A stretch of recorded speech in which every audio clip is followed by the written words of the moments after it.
wind came out of the northwest that Tuesday, cutting through the windbreak of Osage orange my great-grandfather planted, before anyone alive could remember planting it, and I stood there with my hands jammed in my grandfather's old barn coat, watching a stranger go quiet, in a way I didn't understand yet. He'd introduced himself as a wool and hide buyer, said he worked a circuit through 4 counties every October, said it like he'd said it 1,000 times to 1,000 farmers who didn't have anything he wanted. I'd almost not called him. I'd almost let the number sit in my grandfather's address book, penciled in next to a dozen others I didn't recognize, because what did I have that a man like that would drive 40 miles for, 22 runt lambs nobody at the Saturday auction would even take for free? He crouched down next to the smallest of them, the ewe lamb with the gray face I'd taken to calling Dime because she wasn't worth much more than one, and he ran his hand into her fleece, the way you'd check a mattress for a lump. His hand stopped moving. Then it stayed, stopped. I watched his shoulders change. That's the only way I know to say it. He'd been standing loose, the way men stand when they're already thinking about the drive to the next farm, and then he wasn't loose anymore. "Where'd you get her?" he said, not looking up. "Auction, 6 weeks back." "Just her?" 22 of them, $4 a head." He didn't laugh, which I'd expected, or shake his head, which I'd also expected. He parted the fleece further with both hands, down to the skin, and went so still I could hear the cows lowing on the Hutchins place a half-mile off, could hear the wind working through the dead corn in the ditch, could hear my own heart doing something embarrassing in my chest. "Miss," he said, and his voice had changed too, gone careful. "Where's the rest of the flock?" "In the near pasture." "Why?" He looked up at me then, and I want to say his face had gone pale, and it had, but more than that, it had gone quiet, the particular quiet of a man recalculating something he thought he already knew the shape of. "You don't know what you've got out here, do you?" I didn't, not yet. Not the chest with my grandfather's initials burned into the lid. Not the crook with the notches I couldn't read. Not the ledgers stacked in the tack room going back to 1961. All I knew that Tuesday was that a buyer's hands had stopped moving on a $4 lamb, and that whatever he was about to tell me was going to matter more than the 3 payments I owed the county bank. "I'll tell you the whole thing," I said, "but you have to understand where it starts. It doesn't start with him. It starts with me standing in a barn I didn't know how to run, 6 weeks before you ever drove up this lane. 6 weeks before that, it was a Saturday in the middle of September, and the sky over the county fairgrounds was the flat white color that means it will rain by 4, and everyone at the auction barn already knew it. I'd driven the truck, my truck, the only thing with just my name on the title, 31 miles from the farm with $214 in a coffee can on the passenger seat, and every one of those dollars was supposed to go toward feed, not livestock. But I went to auctions the way some people go to church that fall, not to buy, just to stand in a building full of animals and pretend for 2 hours that I still knew what I was doing. The sale ran the way it always did. Good ewes first, bred stock at good money, the buyers from 3 counties over, nodding at each other like men who'd already split the profits before the gavel fell. Then, near 4 o'clock, when the crowd had thinned to the ones who'd come for coffee and gossip, they brought out the Runt pen. 22 lambs, small, scruffy, ribs showing through wool that looked more like felt than fleece, legs too long for their bodies, ears that didn't match, colors that didn't sit right, some gray-brown, some near black, a few with a strange creamy ring around the face nobody could explain. The auctioneer barely finished his sentence before the bidding stalled. $4, someone said, mostly as a joke, and the room laughed, and nobody raised against it, because nobody wanted 22 problem lambs going into a Wisconsin winter. I raised my hand before I decided to. The auctioneer looked at me the way men my whole life had looked at me when I said something they didn't expect, like he was waiting for the joke to land somewhere else. "Sold," he said finally, "to the young lady in the barn coat," and a couple of the older ranchers turned to see who'd say a thing like that out loud, and one of them, Delbert Yoakum from over toward Preston, laughed and said loud enough for the whole row to hear, "She's gonna feed the coyotes this winter. That's all that is." I paid in 1s and 5s out of the coffee can. $88 for 22 lambs nobody else in that building would have taken for free. I remember counting it twice into the cashier's hand because my fingers were shaking, not from cold, though it was cold, but because I'd just spent grocery money on animals a man 3 times my age had called worthless in front of a room full of people who agreed with him.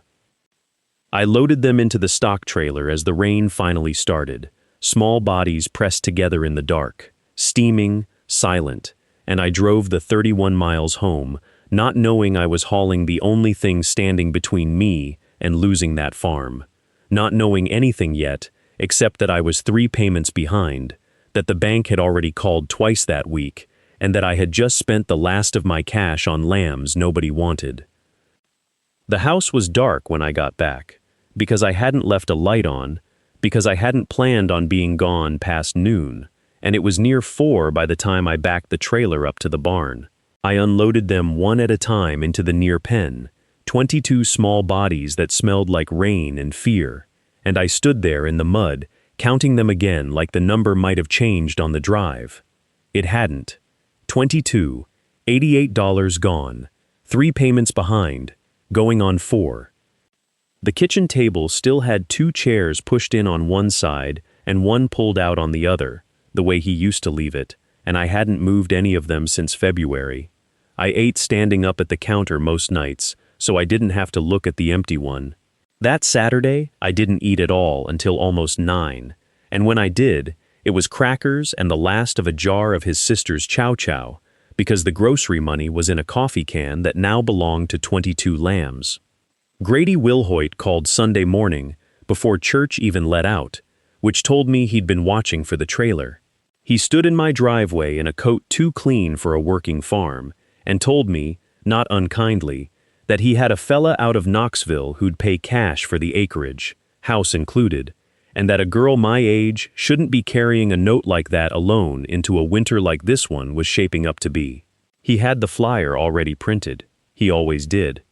I told him I wasn't selling, and he said, "Not yet," like it was a date circled on somebody else's calendar, and then he looked past me at the lambs bawling in the pen and didn't say anything else, just nodded the way you nod at a thing you've already decided is temporary. The flock itself was worse up close than at the auction. Ribs under wet wool, coats matted and thin in patches, a couple of them with runny eyes, one that wouldn't stand without leaning into another. I mixed what grain I had left with warm water in a bucket and carried it out under a sky that hadn't cleared since Saturday, my boots sucking mud with every step, and I sat on an overturned feed bucket in the barn aisle at 11 that night, listening to 22 lambs breathe. I did the math I already knew the answer to. Grain wouldn't stretch past 3 weeks feeding that many mouths. The bank wanted $412 by the 15th, and I had $11 and change to my name and a truck with a full tank and nothing else. Somewhere past midnight, cold enough that my breath hung in the barn aisle same as theirs, I got up to check the latch on the tack room door, out of nothing but habit, the way you check a door you've never once opened, and found the padlock had rusted loose enough to turn in my hand. The lock didn't so much open as give up. It turned with a sound like a knuckle cracking, and the hasp swung loose, and I stood there with my hand still on it for a second like I expected someone to come tell me to stop. Nobody had been in that tack room since the funeral. I'd walked past it 100 times in 6 weeks, told myself there was nothing in there but broken halters and mouse nests, told myself I didn't have time to go digging through a dead man's junk when there were live animals that needed feeding. That was the truth, and it was also a lie, the kind you tell yourself so you don't have to feel the thing you're avoiding. The door stuck on the swollen wood at the bottom, and I had to put my shoulder into it. Inside it smelled like neatsfoot oil and dust, and something else underneath that, cedar maybe, or mothballs gone old.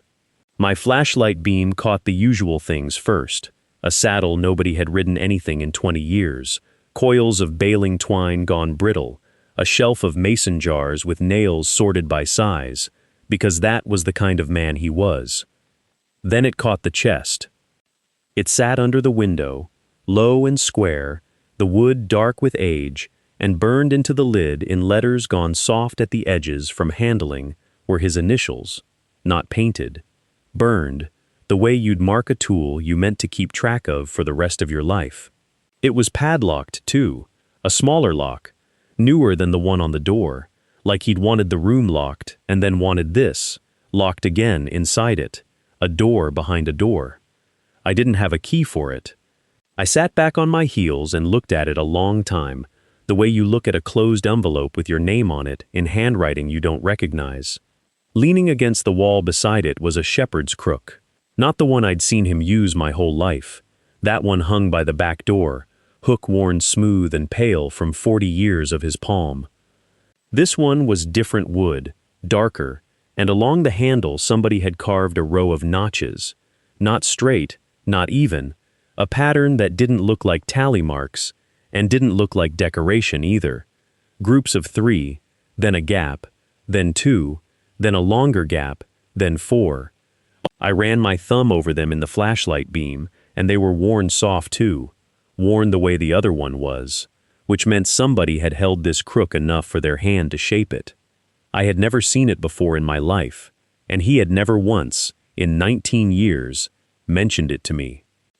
I set it back against the wall exactly where I'd found it, and I sat there in the cold with the chest and the crook and the lambs breathing out in the aisle, and for the first time since the auction, the tiredness in me had something else mixed into it. Not hope exactly, just a question with a shape to it. The chest lock didn't give that night. Took me 3 more days, a can of penetrating oil from the co-op, and a hairpin I bent wrong twice before I bent it right. Wednesday, October 8th, a little after 9 at night, it finally clicked, and inside there wasn't gold or deeds or anything a person would call treasure. Ledgers, 14 of them, spiral-bound and composition style both, going back further than I knew how to count without doing the math on paper.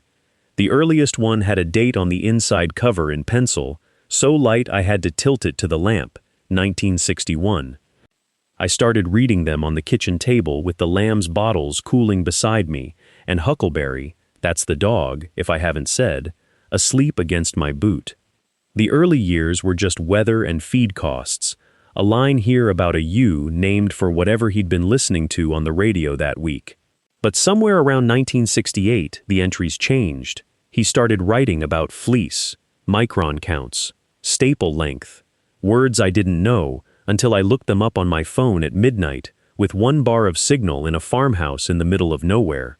He wrote about a bloodline he called the old line, like I was supposed to already know what that meant, cross-referencing rams and ewes by initials only, RB, TK, a ewe he just called number 9 for 6 straight years, like she'd earned the right not to need a real name.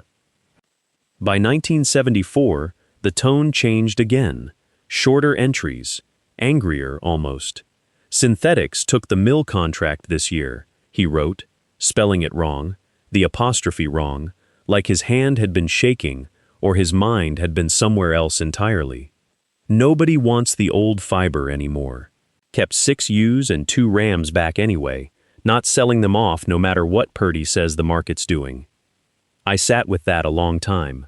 Purdy, I didn't know a Purdy, but I knew what it meant to keep something back that everyone was telling you to let go of. I went and got the folder from the extension office visit, the one with the photocopied registry page, the drawings of markings on old-line sheep from a fiber cooperative that didn't exist anymore under any name I could find, dark faces. A particular banding on the legs, uneven, like they'd been dipped twice in 2 different inks. I walked out to the barn with the folder and the flashlight, and I stood over the aisle where the runts were bedded down, 22 of them breathing in that slow, unbothered rhythm lambs have, and I held the drawing up next to the closest one's leg.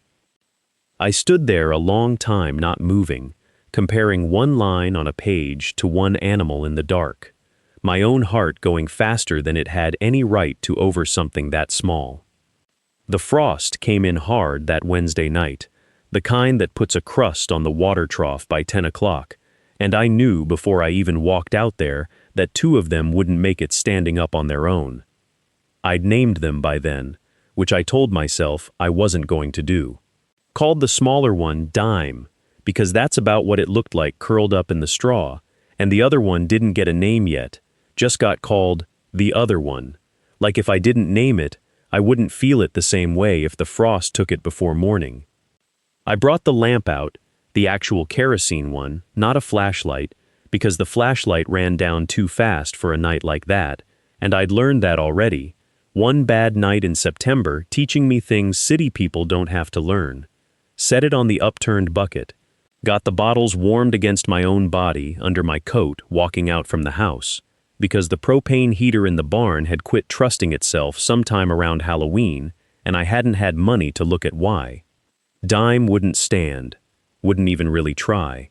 I held her against my knees and worked the nipple into the side of her mouth, the way you have to with the weak ones, patient, not shoving it, and she took maybe 4 good pulls before she quit, and I sat there another 20 minutes just holding her weight, in that specific way you hold something that might not hold itself up much longer. The other one took to it better. Little more fight in him. I liked that. Somewhere in there, past midnight I think, past the point where the cold stops feeling like weather and starts feeling like a fact about the world, I thought about the letter sitting on the kitchen counter. Peterson County Bank on the return address. The kind of envelope that doesn't need to be opened for you to know the shape of what's inside it. I'd left it there Monday, left it there Tuesday. It was still there now, going on Thursday, sitting under the sugar bowl like if I put something heavy enough on top of it, the numbers inside might not be real anymore. I didn't go back in to open it. I stayed with Dime instead, and with the nameless one, and with the 18 others breathing steady in the straw behind me, dark-faced, banded at the legs in that uneven double-dipped way I couldn't stop looking at even half asleep with cold hands. Dime lived. Barely, but she lived. I carried her inside near 4 in the morning and put her in a box by the wood stove and sat next to it until the sky started going gray at the window, and only then did I let myself think, for one clear minute, about what I was going to do about that envelope, and what I was going to do if the answer inside it was the one I already knew it was. Thursday afternoon, Harlan Voss came up the drive in his Silverado with the flyer already printed, already folded into thirds like he'd done this 100 times before and knew exactly which crease made a man look reasonable. He knocked once and let himself as far as the porch step before I opened the door. "Figured you'd want to see this before it goes in the paper," he said, holding it out. Voss Land and Cattle, Peterson County's biggest neighboring spread, 4,000 acres to my 58, and a smile that had probably worked on half the widows and orphans between here and the county line. I didn't take it right away. He set it on the porch rail instead, weighted it with his knuckle like the wind might argue with him. "Cash offers fair," he said. "More than fair, considering." Considering what? Considering the shape of things. He looked past me, into the kitchen, where the envelope was still sitting under the sugar bowl doing its slow work on my nerves, though there was no way he could have known that, and I told myself it was just a thing men like him said, a phrase that fit any farm in any kind of trouble. Considering you're one girl with a flock of runts nobody wanted and a note coming due, I'm not saying it to be cruel. I liked your grandfather. I know you did. He should have sold years ago. He said it almost gently, the way you'd tell someone their dog was old and it was time. Wool money dried up before you were born. He knew it. Everybody in 3 counties knew it. He kept those sheep out of stubbornness, and stubbornness doesn't clear a loan. I looked at the flyer without picking it up. Photograph of the house taken from the road, a number under it that made my stomach turn, not because it was so low, though it was, but because it was so exact, like he'd already had the surveyor out, like he'd already walked the fence lines in his head and decided where his cattle would stand come spring. "I'll think about it," I said, which was a lie, but it was the kind of lie that gets a man off your porch faster than the truth does. He nodded, like he'd expected exactly that answer and no other, tipped 2 fingers off his hat brim, and backed the truck around in the yard, tires cutting fresh ruts into ground, still soft from the thaw. I stood there a long minute after his taillights cleared the mailbox. Then I went back inside and looked at the flyer, really looked at it, at the number and the photograph and the words, "Motivated Seller," printed along the bottom in a font too cheerful for what it meant. I set it on the counter next to the bank envelope, 2 pieces of paper, side by side, both of them telling me the same thing in different handwriting.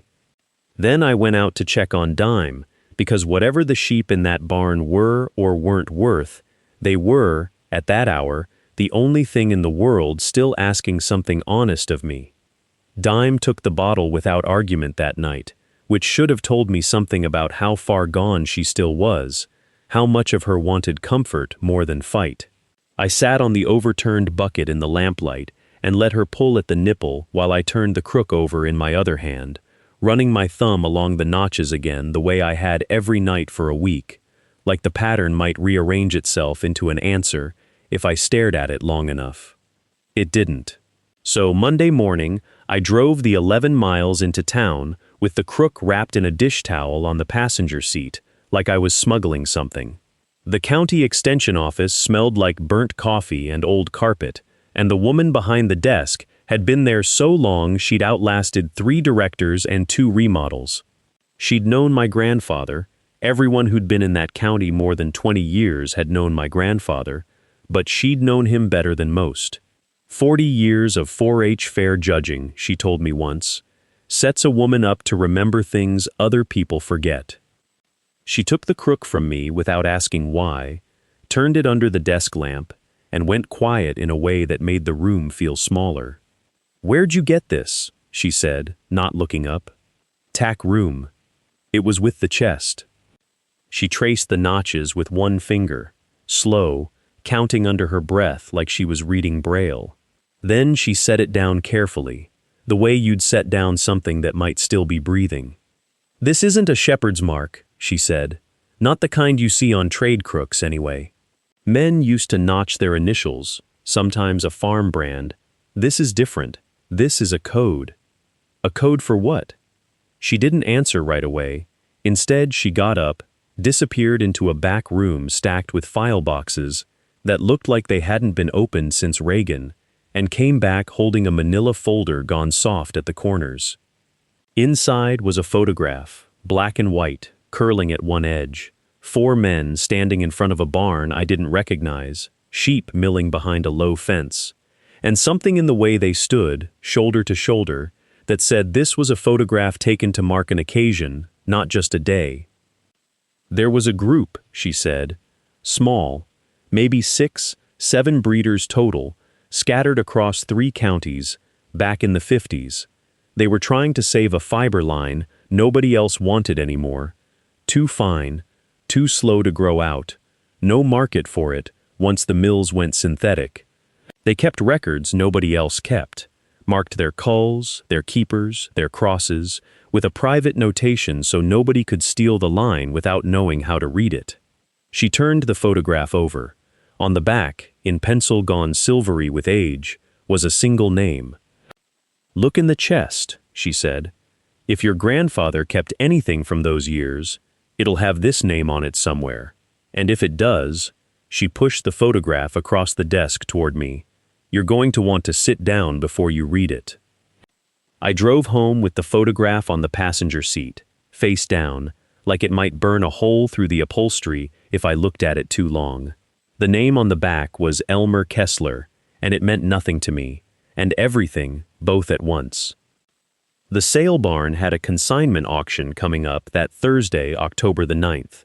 Regular sheep sale, nothing special, the kind of Thursday where a person 3 payments behind might quietly load up 8 or 10 head and come home with enough to keep the county bank from calling the note due. Sherman Cole at the bank had said as much the week before. Not unkindly, just tired. "You've got animals out there, Miss Whitcomb. That's what animals are for, when things get lean. I sat at the kitchen table with the ledger open and did the math 3 times. 8 lambs at market weight, at whatever a sale barn would pay for crossbred nobody had heard of, might cover 1 payment. Maybe. It would not cover 3, and it would break the flock apart before I even knew which of them carried what my grandfather had spent 40 years protecting. You cannot prove a bloodline with 10 sheep gone to slaughter and 12 left standing in a pen, wondering what happened to their sisters.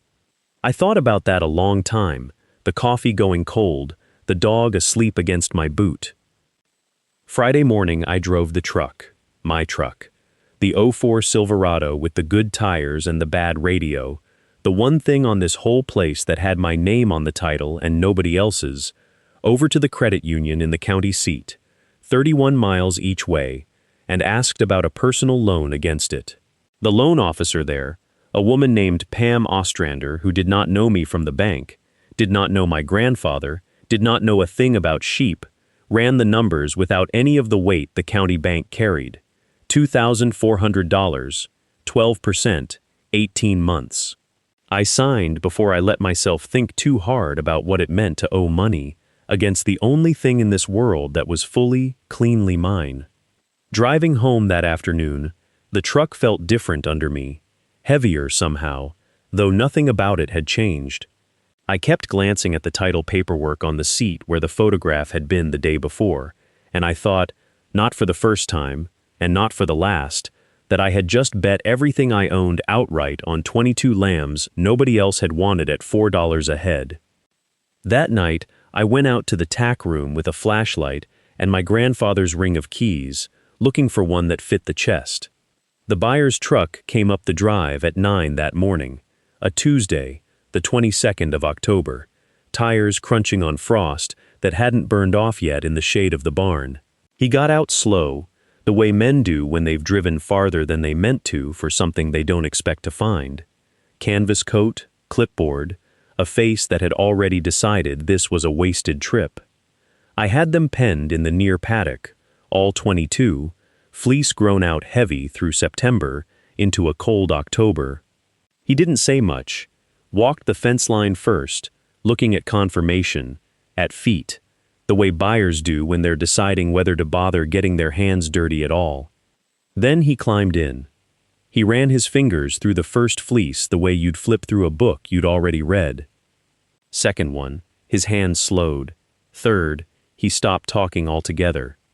He asked to see the U with the darker face marking, the one with the crimp pattern that curled tighter than the others. I held her while he parted the wool at the shoulder, thumb and forefinger walking the staple length like he was counting something. I handed him the photograph, the one from the extension office, the one with the notch pattern circled in pencil, the breeder's name written underneath, in a hand that wasn't my grandfather's. He looked at the photograph, looked at the U, looked at the photograph again.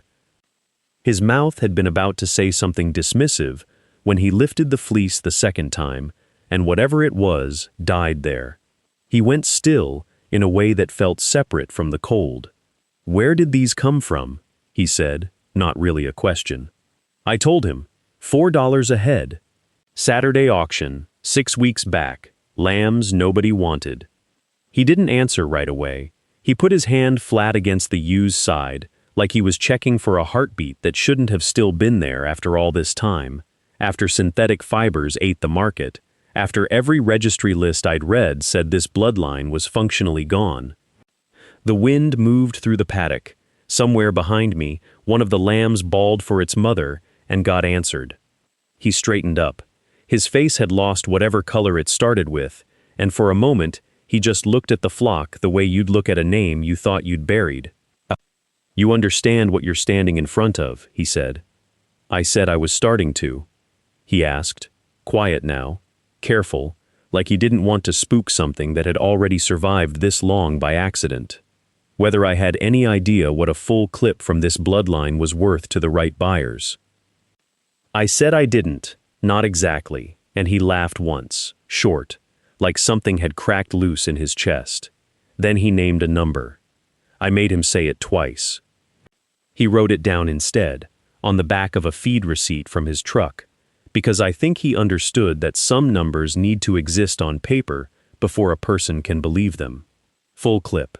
Every fleece off every head in that pen, plus the ewes once they were sheared in spring. A per-pound price that wasn't a wool price at all. It was a fiber breeder price, a rare line price, the kind paid by people who spin for museums and heritage mills and collectors who'd been hunting this bloodline on paper for 20 years without ever finding it standing in a paddock in late October. He didn't haggle. That was the part that told me he was serious. Buyers haggle. He just asked when he could send someone out to do proper fleece testing, and could he take 4 photographs for his own records, and would I consider a standing contract instead of a one-time purchase? I said yes to all 3 before I'd finished doing the math in my head. When I finished it anyway, standing there with the receipt in my hand and the wind picking up out of the northwest, the number cleared the banknote. It cleared the 3 months I owed. It cleared what I still owed against the truck. It left something over, not much, but something, sitting there like a held breath finally let out. I called Mr. Halverson from the truck cab that night, with the heater running and my hands still not steady on the wheel. He didn't say I told you so.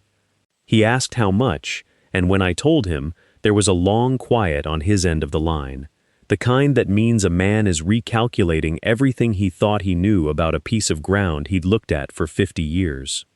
Word moves fast in a county that size. By Thursday, the feed store clerk asked me about the rare sheep. By the following Tuesday, a man I'd never met stopped his truck at the end of my drive just to look at the pen, like it was something worth slowing down for. The runts nobody wanted at $4 a head had become the flock people drove out of their way to see standing in a field that used to be somebody's Christmas guess of how long I'd last. I didn't feel proud yet. Mostly I felt tired and relieved, and something else underneath both of those that I didn't have a name for. Not until I went back out to the tack room that night and opened the chest again and looked at the crook standing in the corner like it had been waiting the whole time to be believed. I ran my thumb along the notch pattern one more time, the way I had 100 nights since October, and set it back in the corner where he'd left it. A year is not a long time. A year is 52 Tuesdays, 400 and some feedings, 1 lambing season that nearly broke me and didn't. But a year on a sheep farm is long enough to know whether what you built holds weight, and by the following October, mine did. 40 head, registered with the Conservancy this time, papers instead of guesswork, the flock doubled and then some off those original 22 runts that started at $4, and a look of pity from men who'd been buying and selling sheep since before I was born. There's a waiting list now. 6 names on it as of last count. Breeders as far off as 3 counties over.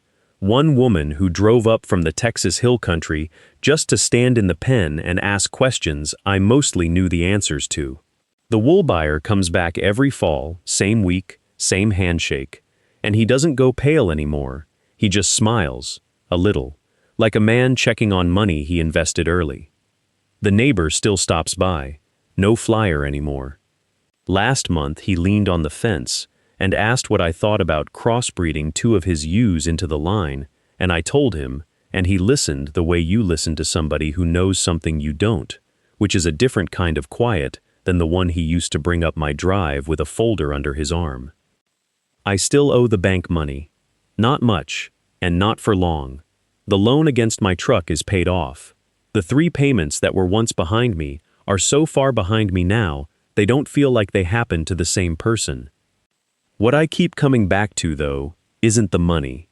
It's the chest. It's the crook standing in the corner of a tack room nobody thought to look in for 40 years, holding the whole answer the entire time, waiting on somebody patient enough, or stubborn enough, to open it. So if there's a building on your family's ground you were never allowed into as a kid, or a drawer nobody's opened since a funeral, I'd go look. You don't know what somebody was quietly keeping for you. If this is the kind of story you want more of, stay a while, subscribe, and tell me in the comments what you found in yours.